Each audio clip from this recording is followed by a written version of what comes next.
তো হ্যালো দোস্ত, আমার নাম সাইফুল আর আমি থাকি দুবাইয়ে। তো আজকে আমার বন্ধু আর আমি বেরিয়ে পড়লাম একটু ঘুরতে, যেহেতু আজকে কোম্পানির ছুটি আর দুবাইয়ের অবস্থা তোমরা তো জানোই এখন। তার জন্য কোম্পানি প্রায় আমাদেরকে ছুটি দিয়েছে মাসখানিক। তো এখন বেরিয়ে পড়লাম, একটু ঘুরতে বেরিয়ে পড়লাম আর কি। তো ঘুরতে ঘুরতে দেখছি তোমার আমার বন্ধু বলে কি এত রোদ এখন, তার রোদের কাজ কি করে করা যায়। আমি বলছি, এই বোকা, তুই কি রোদের কাজ করবি নাকি? তাই তুই রোদ রোদ করছিস? আমরা তো থাকি এসির ভিতরে শোনার কাজে। তাই গল্প করতে করতে আমরা চলে গেলাম একটা পার্কের উদ্দেশ্যে, যেহেতু রুমে বসে বসে ভাল লাগে না আর কি। আর দুবাইয়ে তো একটা জিনিস তোমরা দেখতেই পেয়েছো, এখন এখন খুব পরিমাণে অ্যালার্ম বাজছে ফোনে, মানে সেফটি অ্যালার্ম করছে মানুষ। ওতে খুবই বিরক্ত হয়েছে। তা আমরা বললাম ঘরে বসে বসে এত বিরক্ত হয়ে লাভ নেই, চল একটু ঘুরে আসি পার্ক দিয়ে। তো এই গল্প করতে করতে দুজনে মিলে বেরিয়ে পড়লাম। তো এই তো পার্ক দেখতে পাচ্ছি দুবাইয়ে, বেশ খুবই সুন্দর একটা পার্ক।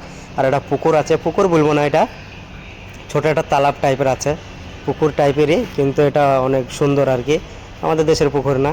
আর গাছপালা অনেক সুন্দর সুন্দর আছে এখানে।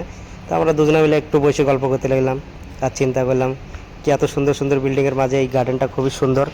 তা ও বলছে এটা যদি আমাদের আশেপাশে হতো অনেক সুন্দর হতো। তা বলছি কী রে, আশেপাশে কি, এটা তো কাছেই, বেশি দূরে না। তো ও হাঁটতে লাগলো।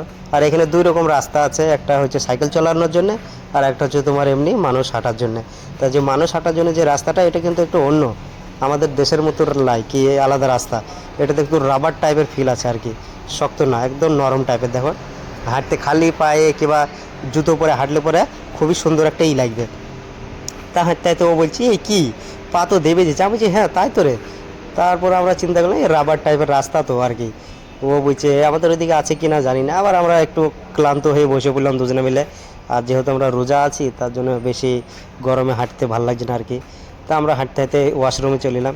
তো এটাই হচ্ছে এখানকার পার্কের ওয়াশরুম।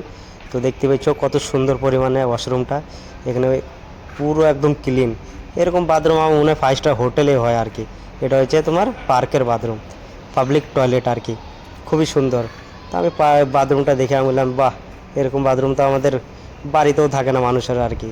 এখানে বাথরুমের ভিতরে এসির সিস্টেম করা আছে, বুঝলে তো। একদিকে দুই দিকে এসি লাগানো আছে, মানে ওদিকে এসি দেখতে পাচ্ছি আমার পেছনে। তা ওই যে বাথরুমটা বেশ ভালোই হয়েছে আর কি। তারপর আমি বাথরুম থেকে বেরিয়ে পড়লাম বাইরে। বাইরে দিকে আমার বন্ধু দাঁড়িয়ে আছে। এখানে কিছু নির্দেশ দেওয়া আছে কি পার্কে তুমি নোংরা ঠোংরা এসবগুলো কিছু করতে পারবে না আর কি। এই চিন্তা করতে করতে আমরা বেরিয়ে পড়লাম আবার। ও বলছে অনেক টাইম হয়ে গেল, চল চল বাড়ি ফিরে যায়।